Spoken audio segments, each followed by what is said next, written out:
E vamos nós, boa tarde. Hoje eu acabei fazendo mais tarde, porque hoje é meu dia de folga, né? Na Raposo. E eu não dou aula. Então eu acabei fazendo mais tarde hoje, para poder ter aquele tempinho de descanso necessário. E estamos aqui. Vamos começar com um louvorzinho. Seus problemas parecem não ter solução quando as mágoas inundam o teu coração. Alguém que atende a tua oração, Jesus Cristo, Mestre e Senhor. Ele é dono da chuva, do sol e do ar, é Senhor da alegria, da dor, do chorar. Ele é dono dos montes, dos céus e do ar, é Senhor das crianças, das preces, dos hinos. Ele é meu e também teu Senhor. Ele é o caminho, a verdade e a luz. Abre teu coração e recebe a Jesus. Tua vida é Cristo, agora conduz. Pois Ele é teu Mestre e Senhor. Ele é dono da chuva, do sol e do ar, Senhor da alegria, da dor, do chorar.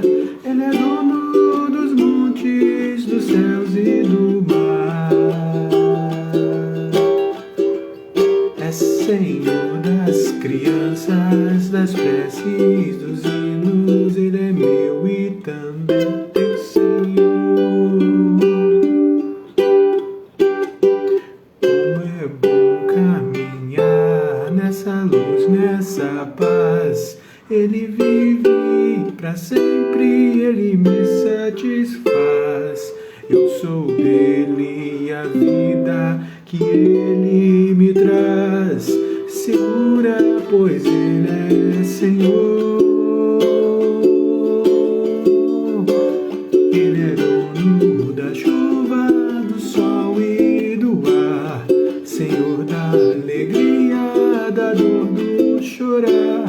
Ele é dono dos montes, do céu e do mar, é Senhor das crianças, das preces, dos hinos. Ele é meu e também teu Senhor. Ele é dono da chuva, do sol e do ar, é Senhor da alegria, da dor, do chorar. Ele é dono dos montes, do céu e do mar, é Senhor das crianças, das preces, dos hinos. Ele é meu e também teu Senhor. E hoje, vamos lá, vamos ver que texto tem reservado. O violãozinho está quase caindo. Hoje estamos, vamos ver aqui,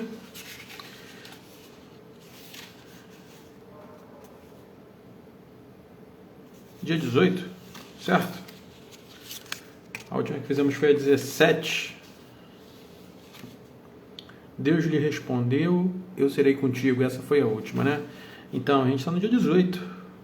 Isaías 53, 10. Hoje eu vou usar estudo. Isaías 53, 10. Para um texto tão rico, é importante. Isaías 53, 10. 53, 10. Todavia, ao Senhor agradou moê-lo, fazendo enfermar. Quando der ele a sua alma como oferta pelo pecado, verá a sua posterioridade e prolongará os seus dias, e a vontade do Senhor prosperará nas suas mãos.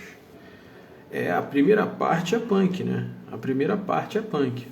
Todavia, o Senhor agradou moê-lo, fazendo enfermar. Quando der ele sua alma como oferta pelo seu pecado, virá sua posterioridade e prolongará os seus dias, e a vontade do Senhor prosperará nas suas mãos. Vamos orar. Oremos. Senhor, obrigado pelo dia de hoje, ó Pai. Abre nosso entendimento, abre nosso coração, trabalha em nossas mentes, nossas almas, que possamos ter ideias e correlações interessantes acerca do seu Santo Espírito e da sua Santa Palavra, para que possamos, lendo essa devocional, não apenas de forma irrisória, mas lendo de forma única, Pai, e que possamos tirar conclusões boas dela. Abençoa-nos, ó Pai, como tem abençoado nesse dia, ó Pai. Obrigado, ó Pai, porque até agora o Senhor esteve conosco, nos auxiliou, nos ajudou. Ajuda-nos, ó Pai, a vivermos o resto do dia e a vivermos como cristãos, ó Pai. Perdoa nossas falhas, nossas ofensas, ó Pai, que possamos ter consciência daquilo que erramos, porque precisamos melhorar e precisamos perseverantemente nos santificar. É isso que eu te peço, em nome do seu Filho amado Jesus Cristo, com perdão dos nossos pecados. Amém. Vamos lá. Dia 18. Quando Senhor Jesus morreu, não foi em vão. Sua morte foi sacrificial. Ele morreu como nosso substituto, pois a morte era penalidade por nossos pecados. E como substituição foi aceita por Deus. Ele salvou aqueles por quem ofereceu sua alma como sacrifício. Por meio de sua morte, ele se tornou como grão de trigo que dá muito fruto. Deve haver uma sucessão de filhos para Jesus. Ele é o Pai da era eterna.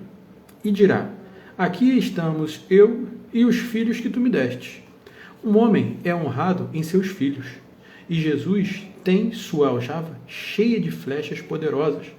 Um homem é representado em seus filhos, assim como Cristo nos cristãos, em sua prole.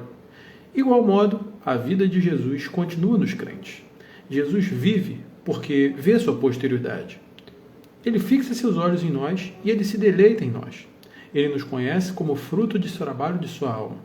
Alegremo-nos, porque nosso Senhor não deixa de desfrutar o resultado de seu terrível sacrifício, e porque ele nunca deixará de se deleitar conosco em seus olhos com a colheita. Aqueles olhos que uma vez choraram por nós, agora estão nos vendo com prazer. Sim, ele olha para aqueles que estão olhando para ele, e nossos olhos então se encontram. Que grande alegria! Bem poético, né? O poema foi bem poético. Quando lemos Isaías 53, 10, ele está falando: todavia agradou moê-lo, fazendo-o enfermar, quando der ele a sua alma como oferta pelo seu pecado, ou por todo o pecado, verá sua posterioridade e prolongará os dias, e a vontade do Senhor prosperará nas suas mãos. Spurgeon está correlacionando esse texto ao sofrimento de Cristo, né? A vida de Cristo foi a oferta ímpar pelos nossos pecados. As ofertas de sangue sacrificiais, elas jamais poderiam ser igualadas à oferta de um Deus, né? Cristo, quando existe o acordo na Trindade em Cristo de vir e pagar por nossos pecados, é algo assim que muitas vezes a gente não consegue entender, né? Mas vamos explicar como é que ocorre isso de certa forma. Deus é justo, certo? Um juiz que é justo, ele não pode deixar de cumprir a lei. E a lei é o quê? Quem peca morrerá. Então, estamos perdidos. Estamos perdidos. Pela lei, morremos. E o nosso castigo é a morte espiritual. Até aí eu acho que conseguimos compreender. Mas Deus é bondoso e misericordioso. Então, o que existe? um juiz, ou ele é justo ou ele é misericordioso. Os dois ao mesmo tempo você não confiaria. Exemplo, você vai lá numa vara civil e, sei lá, você perdeu um dinheiro, alguém passou você para trás. Não é um crime violento não, alguém passou você para trás. E aí você vai contra essa pessoa no juiz, mas o juiz ele é bondoso e misericordioso. Ele fala, não, ele até errou, ele vai até que pagar, mas ele não vai pagar você não. Ele não vai ficar preso, ele só vai pagar o dinheiro que ele está devendo. Então, é algo assim que você não confiaria. Mas Deus é justo. E a sua justiça, o sarrafo é bem alto, né? Porque ele é limpo, ele é puro. Toda vez que retrata branco, é porque é um branco tão branco que a gente não consegue ter a análise real disso, sabe? Qualquer manchinha preta mancha a sublimidade desse branco. Então, nos primórdios, Deus, o Santo Espírito e o Filho decidem por criar uma nova aliança que exterminaria aquela aliança do Pacto das Obras, que é a aliança que Adão tentou cumprir, mas não cumpriu, que era a obediência, e vai substituir ela pela nova aliança, que vai ser refeita, olha isso, através do sangue de Cristo. Um Deus que morre pelos seus. O sangue de Cristo é a nova aliança. Isso é chamado de Pacto da Redenção. Aqui a gente está vendo descrito o Pacto da Redenção. E o Pacto da Redenção, ele é para todo aquele que nele crê. Ou seja, quem crê em Cristo, quem confia, quem quer realmente ter uma perseverança de mudança de vida, quem entende que sim, foi eleito desde o início dos tempos por Deus, porque não temos condição de conhecer a Deus de outra forma, esses são os escolhidos de Deus, por meio do qual Cristo morreu por todos eles. Então, Jesus mesmo fala em João 6, nenhum daqueles que Deus deu a ele será lançado fora, todos virão a ele, e todos os que o Pai o dá são dele. E todos que clamarem, buscarão. A gente tem visto isso de forma linda nas devocionais, se você acompanhar. Dessa forma, o que acontece? O Pacto da Redenção é firmado, só que nessa época de Isaías, ele ainda não havia sido estabelecido como uma nova aliança. Por quê? O Pacto das Obras, ou o pecado original, foi realizado com Adão. Adão tinha o livre-arbítrio, foi o único ser humano que teve livre-arbítrio, e aí Deus propôs para ele, a gente vai fazer uma aliança. Do seu lado vem a obediência, do meu lado é a vida eterna. Se você cumprir, ótimo. Se você não cumprir, você não ganha a bonificação. Deus é supremo, ele é eterno, ele pode fazer tudo. E aí Adão foi lá e preferiu errar. Preferiu errar. A responsabilidade humana entra em questão. Deus sabia que Adão erraria, mas a responsabilidade humana no erro foi a escolha dele. Entende como é que é maravilhoso isso? É um antinome assim, porque filosoficamente você fica assim, caraca, mas isso não faz muito sentido lógico. E exatamente isso é a fé, é a tensão da fé. E aí, com o Pacto das Obras e o pecado original cometido, a morte entra na história da humanidade. Com a morte entrando na história da humanidade, Adão e Eva é jogado para fora do Éden, mas Deus vira para Eva e fala assim, eu vou colocar inimizade entre o seu filho e a serpente, mas a serpente vai picar o calcanhar dele, ele vai esmagar a cabeça da serpente. A primeira demonstração de que o Pacto das Obras seria extinto e o Pacto da Graça entraria em vigor é essa. Então o Pacto da Graça ele é apresentado nesse momento. O Pacto da Graça ele é apresentado e no decorrer da história ele é demonstrado. Ele é demonstrado em Isaías, ele é demonstrado por Davi, ele é demonstrado nos Juízes, ele é demonstrado no próprio Gênesis, ele é demonstrado a Abraão. Então o Pacto da Graça ele vem sendo relatado de acordo com a história, ele vai chegando em eminência, até que na plenitude dos tempos, que é quando o Império Romano estava dominando a cidade da Judéia, a região, da Judéia. Para quem não sabe, Roma odiava judeu, Cristo é enviado. E por que eu estou falando tudo isso? Simples, porque todavia o Senhor agradou Moelo, entendeu? Todavia Deus teve em sua estrutura, no seu pacto da redenção, para salvar aqueles a quem ele teria separado, de antemão ele já havia combinado com Cristo de moê-lo, de que Cristo pagasse por nossos pecados.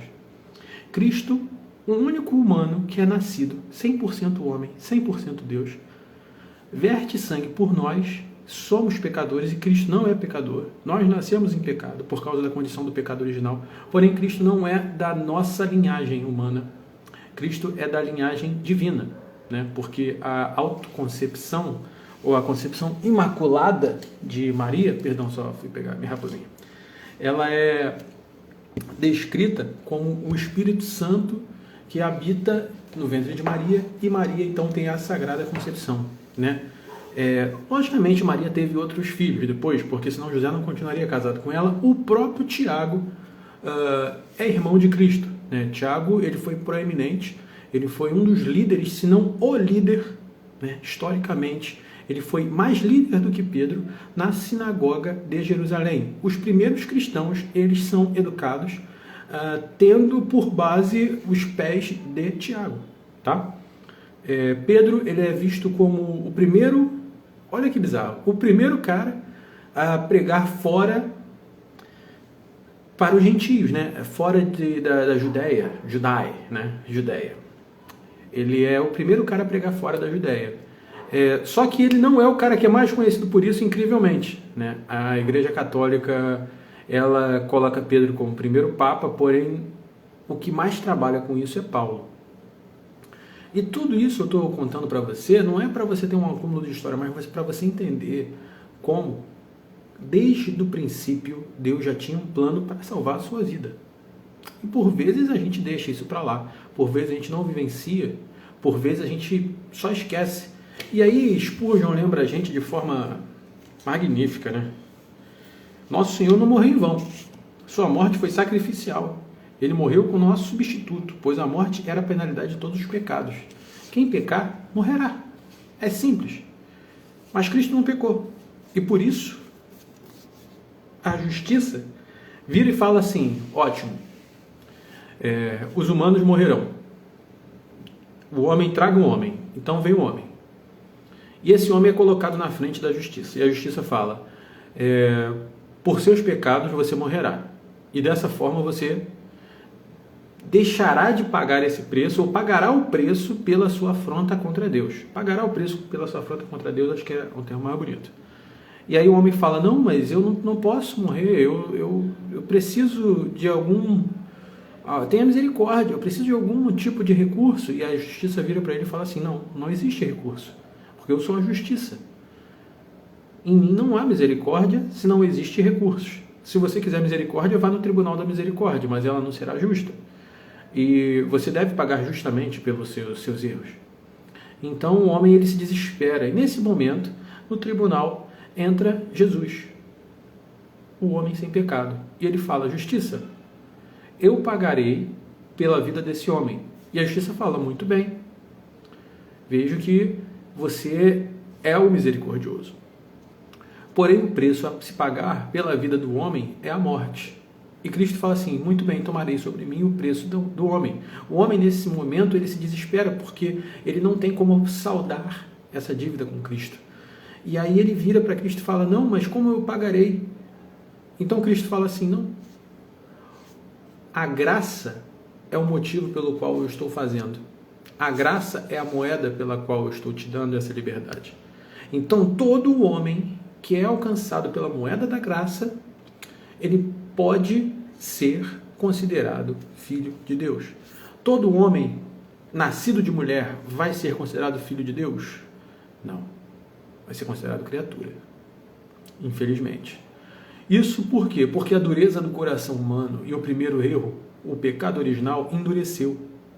Endureceu o coração humano a ponto do ser humano não reconhecer a Deus e não reconhecer em Deus a sua virtude principal. Isso é a santidade.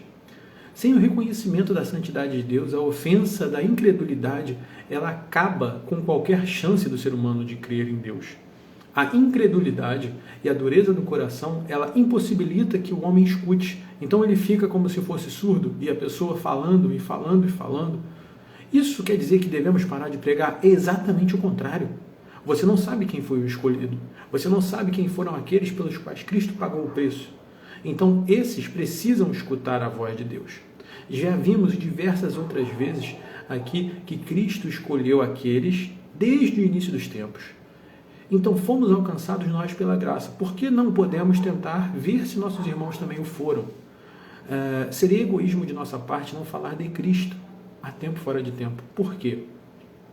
Porque Deus, ao escolher desde o início da fundação do mundo, deu a nós a mensagem do ID. Por que a nós a mensagem do ID, não aos anjos, que são os seus mensageiros? Porque o homem, ele recebe a graça. Então ele tem que falar daquilo que ele vive. Entende a estrutura? Quando o homem fala daquilo que ele vive, que é a graça de Deus, essa graça ela resplandece de uma forma tão grande que ela é superabundante. Né? Onde o pecado morava na estrutura humana, no ser humano, no homem, agora que vive a graça superabunda de forma que ela possa mostrar os frutos dela a outros. E frutificar em 10, 100 e assim se vai. Então é muito importante isso. Sempre vamos buscar essa promessa que Cristo tomou sobre si nossas dores, tomou nossos pecados, para que vivamos de forma digna, sabe? Não de forma inconveniente. Certo? Vamos agora orar, uma palavrinha de oração. Essa mudança de tempo aqui no Rio de Janeiro me deixa sempre assim. Mas vamos agradecer a Deus por esse dia. Senhor nosso Deus, obrigado, Pai, porque hoje estamos aqui. Obrigado porque podemos falar de Ti, do Teu amor. Ainda somos livres para falar de Ti. Senhor, não permita, Pai, que vivamos de forma, insana, indouta, que a gente, viva de uma forma doida, que a gente possa viver de uma forma que demonstre o Teu carinho e o Teu amor. Que a gente possa viver demonstrando a graça do Senhor sobre nossas vidas, falando de Ti, falando do Teu amor, falando do Teu querer e da Tua vontade. Deus, auxilia-nos, ó Pai, para que sejamos Teus filhos, não criaturas apenas. Auxilia-nos, ó Pai, para que possamos viver mais de Ti e do Teu amor. Agora, Senhor, eu venho te pedir, com relação a nossos dias, que o Senhor possa abençoar aqueles irmãos que necessitam de saúde, ó Pai. Esteja derramando Teu bálsamo, esteja cuidando com Tuas mãos, ó Pai. Esteja os santificando, ó Pai. Nos santificando, ó Pai, de melhor forma, ó Pai, que possamos viver em santidade nesse sentido, né? E possamos aprender mais de Ti, até num momento triste, momento difícil, ó Pai, possamos confiar em Ti.